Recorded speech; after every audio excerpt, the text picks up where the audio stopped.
오늘 본 시를 기록한 사람은 구약의 왕이었던 다윗입니다. 이 시는 다윗이 매우 곤고한 상황 가운데 처했을 때 기록한 시입니다. 본문의 구조를 살펴보면 자신이 당한 어려운 상황들에 대한 매우 구체적인 내용들이 나오고 있습니다. 그가 처한 상황을 보면 부분적인 아픔이 아니라 총체적인 고난이라는 사실을 알 수가 있습니다. 예컨대 3절에 보니까 나를 비방하는 사람의 위기가 있습니다. 또 6절에 보면 어떤 자들은 그 사람을 해하려고 함정을 만들어 놓기도 했습니다.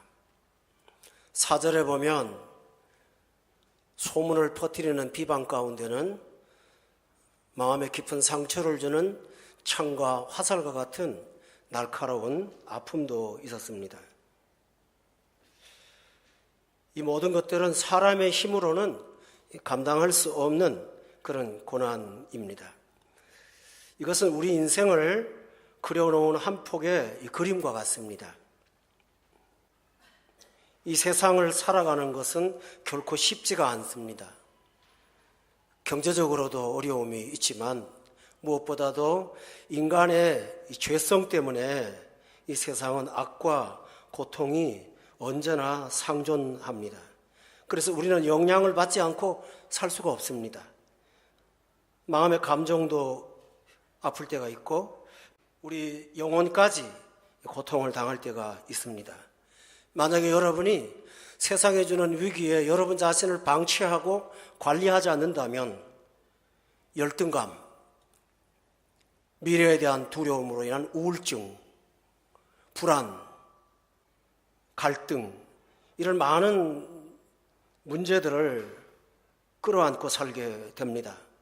그런데 다윗은 이러한 삶 가운데서 어떻게 희망을 가지고 살았는지를 우리에게 보여주는 귀한 시를 썼습니다. 그래서 본문은 두 부분으로 나뉘었는데 자신이 처한 현실을 기록했고 또 한편으로는 내적으로 일어나는 반전 그리고 찬양으로 끝나는 그 아름다운 결말까지도 본문에 기록되어 있습니다.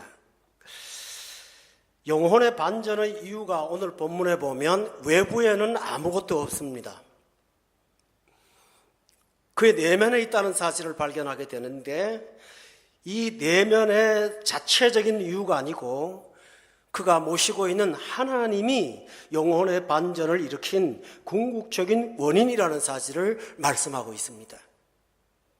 그래서 다윗은 하나님이 누구신가를 기억했습니다. 우리가 지금까지 6시간에 걸쳐서 하나님이 누구신가에 대한 말씀을 듣고 있습니다. 그런데 하나님은 당신을 대학교 강단에서 가르치는 이론적으로 가르치지 않으셨고 삶의 현장에서 하나님이 어떠한 분이신가를 가르쳐 주셨습니다.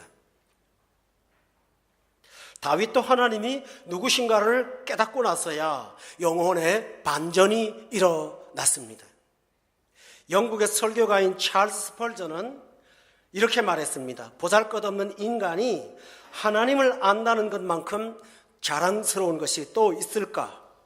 그를 아는 것은 최고의 지식이요 인간을 인간답게 만드는 가장 안전한 길이다. 하나님의 자녀의 관심을 끌 수 있는 가장 차원 높은 과학이자 가장 위험 있는 철학은 그가 아버지라 부르는 위대한 하나님의 이름과 본질과 인격과 사역과 행하심과 존재하심에 대해 연구하는 것이다. 우리가 이 하나님을 깊이 묵상하면 넘치도록 마음을 고양시키는 것이 있다. 이것이 너무 광대한 주제이기 때문에 우리의 모든 생각들이 그 광대함 속에서 길을 잃어버리게 되고 그 주제가 너무 깊은 것이기 때문에 우리의 자랑이 그 무한함 속에 묻혀버리게 된다. 여러분은 자신의 슬픔을 잊으려는가? 그렇다면 자신을 하나님의 가장 깊은 바닷속에 빠뜨려보라. 그의 무한하심 속에 빠져보라. 그러면 여러분은 휴식의 침상에서 원기를 되찾고 다시 힘이 넘쳐 일어나게 될 것이다 라고 말했습니다. 다윗이 알게 된 하나님은 어떤 하나님일까요? 첫 번째로는 본문 1절에서 그는 하나님이 은혜의 하나님이라는 사실을 고백했습니다. 은혜라는 단어는 이 세상에서는 그 의미를 알아낼 수가 없습니다. 은혜는 자격이 없는 사람한테 베풀어 주시는 사랑을 일컫습니다. 따라서 하나님이 은혜의 하나님이라면 하나님은 어떤 자격을 갖춘 자에게만 역사하시는 것이 아니라 자격이 없는 자에게도 여전히 역사하신다는 그 하나님을 은혜의 하나님이라고 고백한 것입니다. 은혜는 조건도 따지지 않습니다. 내가 어떤 사람이든지 찾아가면 하나님께서 우리를 사랑하시고 도우시는 그 하나님이 은혜의 하나님이십니다. 여러분은 오늘 이 자리에 왔습니다. 히브리서에 보면 때를 따라 돕는 은혜를 얻기 위하여 하나님의 은혜의 보좌 앞에 담대히 나아가라. 오늘 우리는 은혜의 하나님 앞에 나왔습니다. 그러므로 여러분도 하나님이 은혜의 하나님이심을 고백하시기 바랍니다. 두 번째로는 하나님은 우리의 피난처가 되신다고 고백했습니다. 본문 1절에 보면 내 영혼이 주께로 피했다라고 했습니다. 여러분, 우리가 어떤 위기를 당하면 우리 마음을 의지하는 어떤 대상을 찾게 되지요.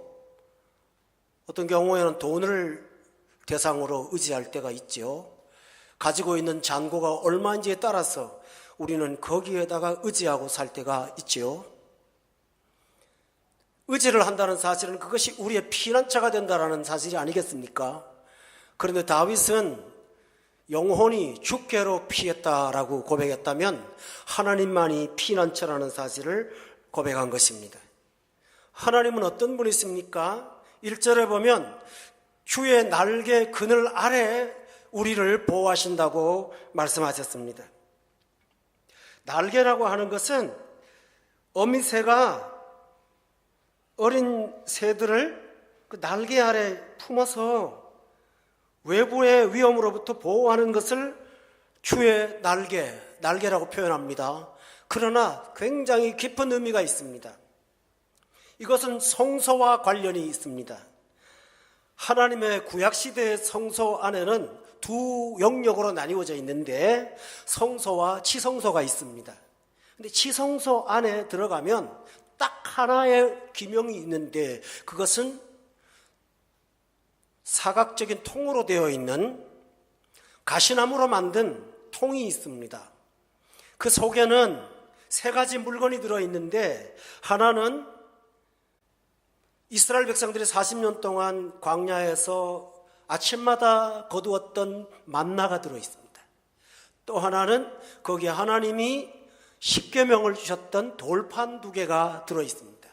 또 하나는 아론의 지팡이가 싹이 났었는데 그 지팡이가 거기 들어있습니다.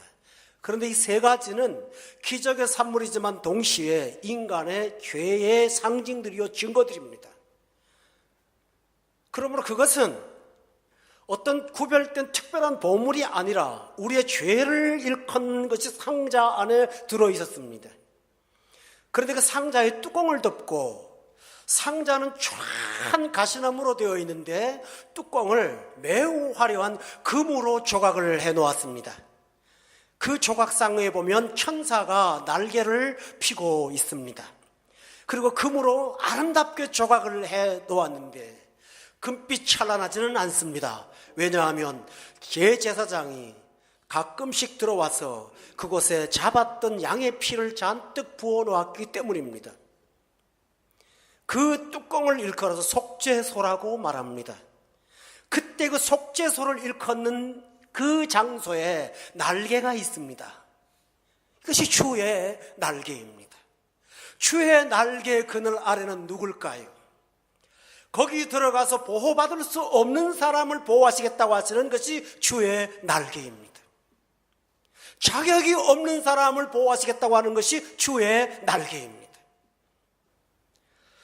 하나님께서 우리의 죄성을 통에 담아두시고 십자가의 보혈로 덮어두시고 날개로 덮어놓은 것처럼 그것이 바로 주의 날개라면 다윗은 내가 비록 문제가 있고 잘못된 사람이지만 주님 앞에 나가면 그 은혜의 날개, 용서의 날개로 나를 지켜주실 것을 믿었다는 고백입니다. 여러분, 이럴 때마다 우리는 하나님의 은혜가 속죄소 안에 있다는 사실을 깨닫습니다. 청교도 시대에 이런 에피소드가 있습니다. 어떤 한 사람이 예수를 믿게 되면 지역교회에서 그를 교회 회원으로 받아들이려고 입교 문답을 하는 관례가 있는데 한 자매가 교회의 나이든 장로님으로부터 이런 질문을 받았대요. 자매는 예수님 믿기 전에 자신이 죄인이었다는 것을 인정하십니까? 그때 이 자매가 예 하고 대답했답니다. 그러자 장로님이 또 물었대요. 그러면 지금 예수를 믿은 후에 자신을 어떻게 느끼고 있습니까? 자매가 이렇게 대답했다고 해요. 지금은 전보다 더 큰 죄인이라고 느끼고 있습니다. 장로님이 다시 물었다고 합니다. 그러면 예수 믿기 전과 예수 믿은 후에 달라진 것은 무엇입니까? 그 다음에 자매가 했던 대답이 아주 유명한 말이 되었다고 합니다. 전에는 제가 죄를 향해 달려가는 죄인이었지만 지금은 죄로부터 도망치고 있는 죄인입니다. 이렇게 말했다고 합니다. 교우 여러분, 이런 자에게 하나님은 피난처가 되어주십니다. 위기가 가득한 곳에서 날마다 여러분과 함께 동행하시는 하나님을 피난처로 삼고 살아가시기를 주의 이름으로 축원합니다. 그런 하나님은 세 번째로 누구실까요? 다윗은 하나님은 지존하신 하나님이라고 고백했습니다. 본문 2절에 보면 내가 지존하시는 하나님께 부르짖나이다 라고 했습니다. 지존이라는 용어는 사람에게는 절대로 사용할 수 없는 단어입니다. 지존이라고 하는 용어는 최상급에 속하는 것으로서 아무에게나 붙일 수 없는 단어입니다. 지존이라는 말은 정확하게 말하면 지극히 높으신 곳, 어떤 사람도 접근할 수 없는 곳, 어떤 사람하고도 비교할 수 없는 것, 이것을 지존이라고 표현합니다. 그렇다면 하나님은 누구실까요? 하나님은 누구도 건드릴 수 없는 분, 어떤 것도 영향을 줄 수 없는 분이라는 사실이 다윗의 고백이었습니다. 여러분, 은혜의 하나님께서 날개 그늘에 우리를 보호하시는데 그 능력이 지존하시다면 우리가 받는 보호가 얼마나 크고 놀랍겠습니까? 여러분의 정체성은 무엇일까요? 은혜의 하나님, 지존하신 하나님, 그 하나님이 여러분의 피난처가 된다는 사실을 믿기를 바랍니다. 소돔과 고모라에 천사가 갔을 때 롯이라는 사람의 집에 갔습니다. 그런데 그 사람들이 롯을 해코지하려고 롯의 집에 쳐들어와서 문을 찾고 있을 때 성경 말씀에 놀라운 사실이 있습니다. 하나님께서 그들의 눈을 멀게 해서 입구를 찾지 못하게 하셨다고요. 그것이 지존하신 하나님의 날개 그늘 아래입니다. 다니엘이 우상숭배를 하지 않았다는 죄목으로 사자굴 속에 들어가지 않았습니까? 배고픈 사자가 입을 벌리고 먹으려고 하는데 입이 열어지지 않습니다. 본문에 보면 하나님께서 그 입을 봉하셨으므로 바로 그것입니다. 사랑하는 교회 여러분, 이 험난한 세상에서 하나님을 피난처로 삼으시고 그 그늘 아래 들어가시는 여러분 되시기를 바랍니다. 가장 중요한 내용이 본문에 나옵니다.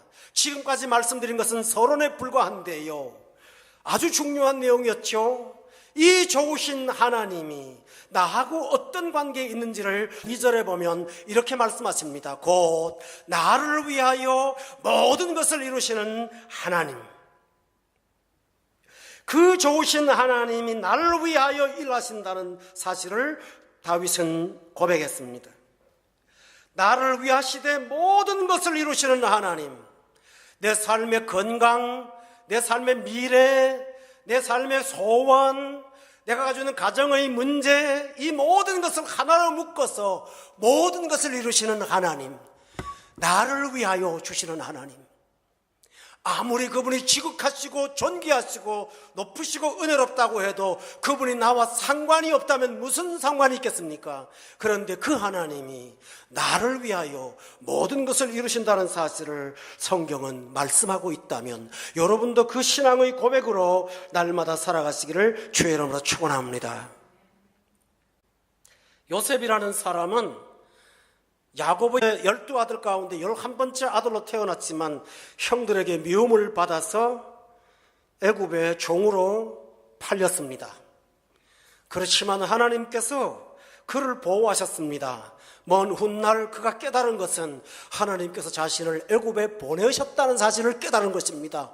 그리고 그가 그렇게 원했던 가족을 구원하기를 하나님께서 허락하신 것입니다. 뭘까요? 그 고난, 역경, 어려움, 예측할 수 없는 상황 그 모든 속에 나를 위하여 모든 것을 이루시는 하나님의 일이 있었다는 사실을 깨달은 것입니다.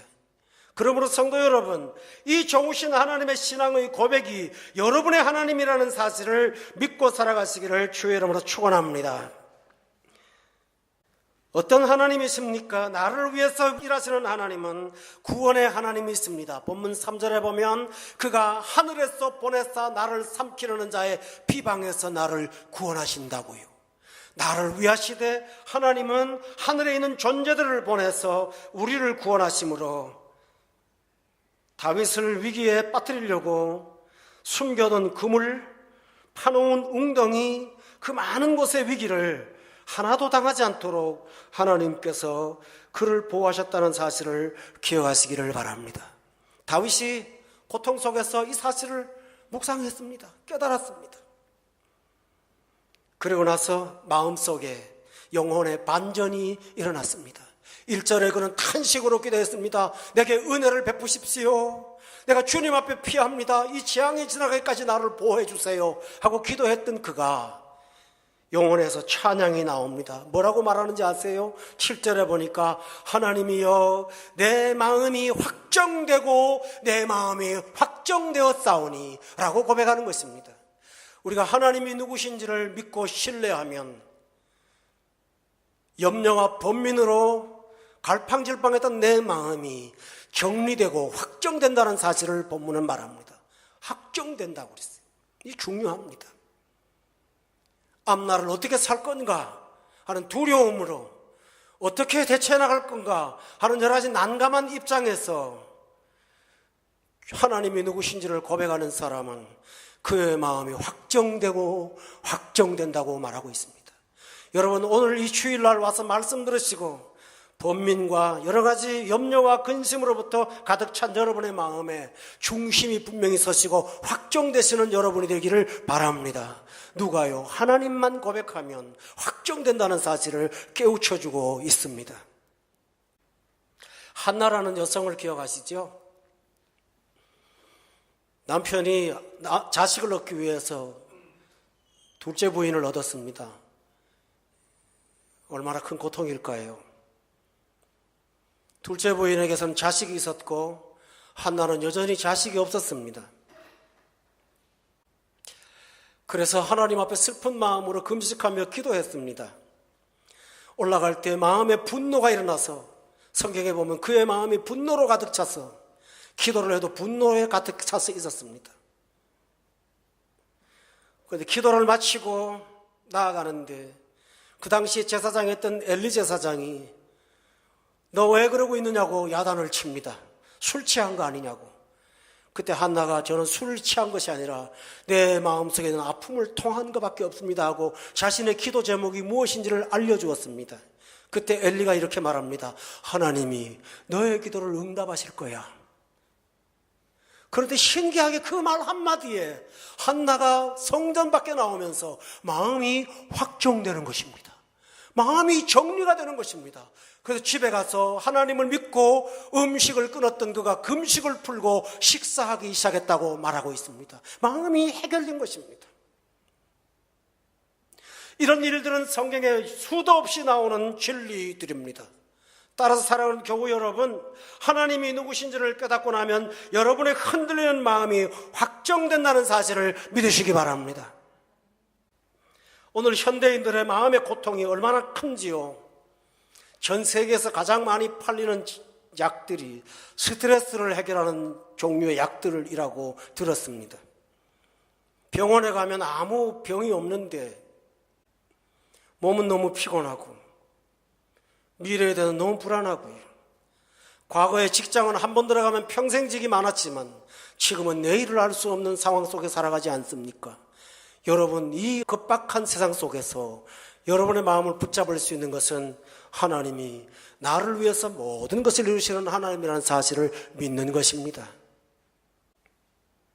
그러고 나니까 다윗은 자존감을 회복할 수 있었습니다. 오늘 본문 보십시오. 8절에 보면 내 영광아 깰지어다, 비파야 수금아 깰지어다, 내가 새벽을 깨우리로다 라고 고백합니다. 이게 뭘까요? 사람이 염려를 하면 움츠러들고 자기가 작아집니다. 그러나 믿음을 갖고 있으면 자긍심이 생기면서 자존감이 회복됩니다. 그리고 마음속에 벅찬 영광으로 가득 찰 수 있습니다. 하나님이 나를 도우시는데 자신감이 생깁니다. 그 다음에 비파야 수금아 깰지어다는 말이 뭘까요? 염려를 하면 노래가 끊어집니다. 찬송이 사라집니다. 한숨이 나오지 않습니까? 그런데 영광을 회복하고 자존감을 회복하면 내 속에서 비파와 수금이 노래하는 연주의 노래들이 들리기 시작합니다. 밖에 돌아다니면서 희망찬 노래들을 부르며 걸어다니게 되겠죠. 여러분에게 하나님이 이 은혜를 주신다고 말씀하신 것입니다. 어린 시절 저는 할머니에게서 양육을 받았는데요. 아침에 일어나면 항상 이어오는 찬송을 부르셨습니다. 그렇게 기뻐요, 할머니가. 근데 우리 할머니는 찬송가를 1장부터 500장까지 언제나 악보는 같습니다. 조금도 다른 게 없어요. 그래서 그분에게는 악보가 필요 없는 분이세요. 근데 그렇게 열심히 열창을 하세요. 좋아하세요. 근데 저는 그 할머니가 아침마다 일어나서 하나님을 그렇게 좋아하는 것을 저는 보면서 참 즐거웠어요. 근데 그분이 작사 작곡을 하나 했습니다. 예수 신랑, 내 신랑, 제일 좋은 신랑. 늘 그러고 사는 거예요. 그래서 저게 뭔가 전 이해가 안 갔어요. 아침마다 나서 예수 신랑, 내 신랑. 나중에 그 작사 작곡을 누가 했는지 예수님이 좋은 것을 어찌합니까? 하는 찬양이 나오더라고요. 여러분, 하나님이 누구신지를 알고 나면 마음에 반전이 일어나요. 확정돼요. 그러고 나면 자존감이 회복돼요. 그리고 나서 무엇이 생긴지 아세요? 비파와 수금이 깨기 시작해요. 그러면서 새벽을 깨우는 사람이 돼요. 다시 말하면 뭘까요? 새로운 날을 기대하면서 새로운 날에 대한 희망의 부푼 날을 갖고 오늘 하나님이 어떤 일을 하실까, 내일은 어떻게 하실까 하는 높은 꿈을 갖고 하루를 출발하는 아름다운 사람이 될 수가 있음을 믿으시기를 바랍니다. 이것이 하나님에 대한 신앙의 고백입니다. 유젠 피터슨이라는 사람이 이 이야기를 이렇게 고백했어요. 거칠고 시끄러운 염려와 걱정의 소음이 찬양의 소리에 밀리고 말았습니다 라고 고백했습니다. 그래서 그는 이렇게 말합니다. 여러분 여기 본문에 보시면 뭐라고 말합니까? 내가 노래하고 찬송하리로다. 7절에 보니까 내가 노래하고 찬송하리로다. 비파야 수금아 깨어서 내 노래를 반주해다오 라고 하면서 그는 찬양으로 가득 찬 삶을 살게 되었습니다. 그러고 나니까 눈이 확 떠져요. 눈이 떠지니까 본문 5절에 그는 뭐라고 하십니까? 하나님이여 주는 하늘 위에 높이 들리시고 주의 영광은 온 세계 위에 높아지기를 원합니다. 10절에 보면 주의 인자는 커서 하늘에 미치고 주의 이르는 궁창에 이르나이다 라고 고백하면서 기쁨과 환희 가운데 하루하루를 살아갈 수가 있었던 것입니다. 사랑하는 교우 여러분, 오늘 매우 단순한 설교 같지만 하나님이 누구신지를 묵상하는 것이 이와 같이 큰 힘이라는 사실을 믿고서 날마다 어려울 때마다 하나님이 누구신지를 발견하시고 영혼의 반전을 얻고 기쁨으로 살아가시는 우리 모두가 되시기를 예수님 이름으로 축원합니다. 기도하겠습니다.